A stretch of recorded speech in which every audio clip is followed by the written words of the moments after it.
যে রাজ্য 3 বছর শাসন বিজেপি এবং আইপিএফ তিনি শাসনও তিনি বিশেষ করে ত্রিপুরা সারের ঠকমানির কারণে ত্রিপুরা সারে সেই বিজেপি আইপিএফ ক্রিয়া করে গোড়াগ্রামী ত্রিপুরা মেথানে বিপুল ভোটে গত 28-18টা সিট বিপুল ভোট রেকর্ড ভোট পেয়েছিল তিনি রেখা বলে তিনি রাজ্য সরকার গোরখ সাইমানকা যদি সন্ত্রাস খাওয়া খায় ভোলাই টোলাই খাওয়া খায় গোরখ আগামী বিধানসভা নির্বাচন তাই 1.5 বছরের প্রয়োজন নয় ও 1.5 বছরের নির্বাচনে বড় কোনদিন জমিন বাংলা শুধু অবশ্যই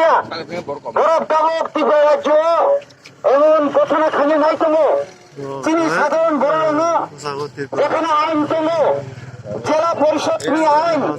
জেলা পরিষদ যে ভিলেজ কমিটি আইন এই আইন পরিষ্কার সুযোগ এডিসি এলাকানি যে সমস্ত ভিলেজ কমিটি এডিসি যারা ক্ষমতা থানায় গরম আগ্রহ পরিচালনা থানায় গরম চেয়ারম্যান নয় গরম ভাইস চেয়ারম্যান নয় গরম মেম্বার নয় কিন্তু রাজ্য সরকার আগুন মানে ইয়া তিনি 3 মাস সেখান 7 তারিখ মার্চ এডিসি ভিলেজ কমিটির মেয়াদ আপনারা পরিষ্কার সুযোগ জেলা পরিষদ কোন দিন রাজ্য সরকারে কোন কমিটি নেই পঞ্চায়েত গ্রাম পঞ্চায়েত পঞ্চায়েত সমিতি জেলা পরিষদ ও এডিসি আলাদা আইন করলো যে আইন ভিলেজ কমিটি নাই ভিলেজ কমিটির 7 জুনের পরে চুনালে নাই আমার এইটাই রাজ্য সরকারের যেভাবে চলিমা হয় এডিসি এলাকা গরম দখল খাইনে নাঙ্গাই কিন্তু মুখা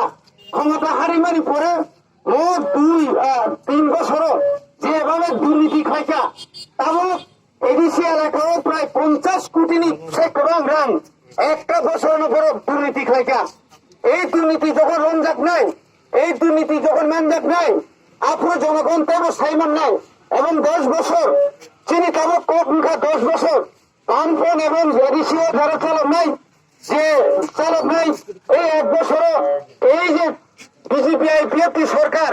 যেভাবে চুমুর মুখ দেখা পুইলাও 4 কোটি 10 লাখ